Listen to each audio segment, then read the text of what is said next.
Hello everyone, BA first year political science paper second. हम बात कर रहे थे मौलिक अधिकारों के बारे में और ये मौलिक अधिकारों पे हमारा तीसरा वीडियो है। इससे पहले हमने जाना समानता का अधिकार और स्वतंत्रता का अधिकार, और आज इस वीडियो में हम 3 अधिकारों को और जानेंगे। तो आइए बात करते हैं। हमारा तीसरा जो मौलिक अधिकार है वो है शोषण के विरुद्ध अधिकार। अनुच्छेद 23 से लेकर 24 तक इस अधिकार का संविधान में वर्णन किया गया है। चौथा हमारा है धार्मिक स्वतंत्रता का अधिकार और 5वां है सांस्कृतिक व शिक्षा संबंधी अधिकार। तो जानते हैं शोषण के विरुद्ध अधिकार में क्या कहा गया है। अनुच्छेद 23 के अनुसार मानव व्यापार, बलात्कार, बंधुआ मजदूरी आदि के विरुद्ध संरक्षण प्रदान करता है। तो मौलिक ये किसी भी व्यक्ति या मानव का क्रय विक्रय पे रोक लगाता है। किसी से जबरन कोई काम नहीं लिया जा सकता। बलात्कार, जबरदस्ती किसी से भी श्रम नहीं लिया जा सकता, उससे कार्य नहीं कराया जा सकता। बिना किसी की मर्जी के किसी भी व्यक्ति से कार्य नहीं करवाया जा सकता।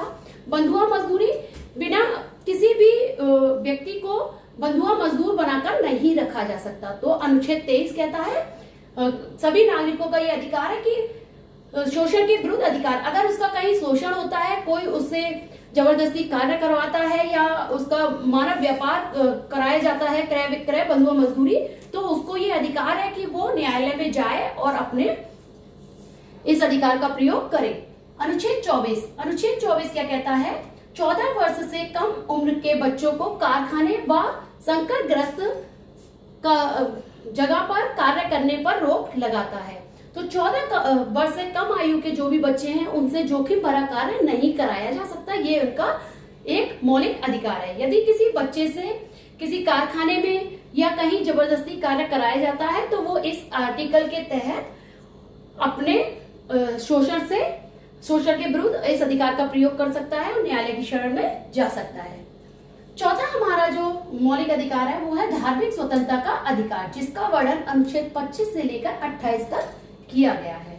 इसके अंतर्गत भारत में निवास करने वाले सभी नागरिकों को, चाहे वो भारतीय हो या विदेशी हो, सभी को अपना धर्म मानने की आजादी, स्वतंत्रता दी गई है। वो किसी भी धर्म को मान सकते हैं, उसका आचरण कर सकते हैं, वह अपने धर्म का प्रचार प्रसार कर सकते हैं। तो आर्टिकल 25 कहता है किसी भी धर्म को मानने की स्वतंत्रता। अनुच्छेद 26 कहता है धार्मिक प्रबंधन का अधिकार। व्यक्ति जो भी धर्म को मानता है उससे जुड़ा कोई भी प्रबंधन कर सकता है, अपने धर्म से जुड़ी संस्थाएं बना सकता है और उनका प्रबंधन वो कर सकता है। प्रबंधन से तात्पर्य उनके रख रखाव के लिए वो चंदा इकट्ठा कर सकता है या और समुदाय बना सकता है जो किसी भी धर्म से जुड़े हो सकते हैं।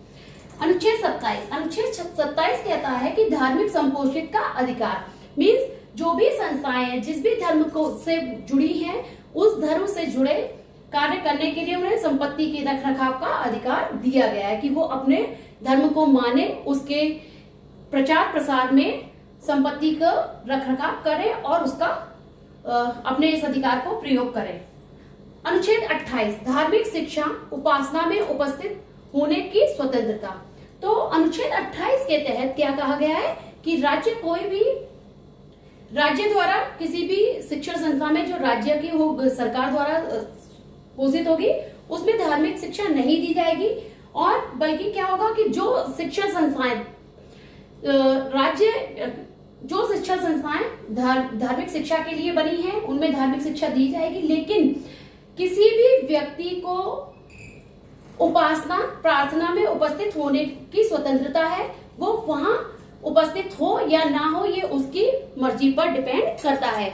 मतलब कि अगर किसी भी धार्मिक शिक्षा दी जा रही है किसी भी संस्था में, तो जो व्यक्ति है वो अपनी मर्जी से वहां उपस्थित हो सकता है। उसे जबरदस्ती किसी भी उपासना में शामिल होने के लिए मजबूर नहीं किया जा सकता। ये उसको धार्मिक शिक्षा संबंधी, उपासना संबंधी स्वतंत्रता दी गई है। 5वें हमारी जो मौलिक अधिकार है वो है सांस्कृतिक एवं शिक्षा संबंधी अधिकार। अनुच्छेद 29 से लेकर 30 तक में इसका वर्णन किया गया है। और ये जो अधिकार है वो अल्पसंख्यक वर्ग के हितों की रक्षा के लिए अल्पसंख्यकों को दिया गया है। अल्पसंख्यक से तात्पर्य वो वर्ग जो संख्या में बहुत कम बचा है, तो उसकी संस्कृति, उसके संस्कृति के संरक्षण, उसकी सभ्यता को बचाए रखने के लिए उन्हें ये अधिकार दिया गया है। तो अनुच्छेद 29 के अंतर्गत क्या है? अल्पसंख्यकों के हितों के संरक्षण। तो अल्पसंख्यक वर्ग जो है उनके हितों का संरक्षण किया जाना चाहिए। उनकी संख्या वैसे ही समाज में कम है और वो कहीं विलुप्त ना हो जाए, इसलिए उनके हितों के लिए विशेष प्रावधान करते हुए अल्पसंख्यकों को ये अधिकार दिया गया है कि वो अपने हितों की रक्षा करें। अनुच्छेद 30, अल्पसंख्यकों को शिक्षण संस्थाओं की स्थापना व प्रशासन का अधिकार। अल्पसंख्यक वर्ग की अपनी सभ्यता है, अपनी संस्कृति है और उन्हें ये अधिकार दिया गया है अनुच्छेद 30 के अनुसार कि वो अपनी संस्कृति, अपने धर्म, अपने सभ्यता को बचाए रखने के लिए उनसे जुड़ी हुई शिक्षण संस्थाएं स्थापित कर सके, उनका प्रशासन कर सके और वहां अपनी सभ्यता और संस्कृति को बनाए रख सके। तो ये जो अधिकार हैं वो हमारे मौलिक अधिकार हो जाते हैं। 5 मौलिक अधिकार अब तक हमने अपने वीडियोस में बता चुके हैं और हमारा एक अंतिम मौलिक अधिकार बचा है जो बहुत ही इंपॉर्टेंट है, जिसे भीमराव अंबेडकर ने भारतीय संविधान की आत्मा कहा। वो है छठा मौलिक अधिकार, संवैधानिक उपचारों का अधिकार, जिसे हम अपने नेक्स्ट वीडियो में बताएंगे। धन्यवाद।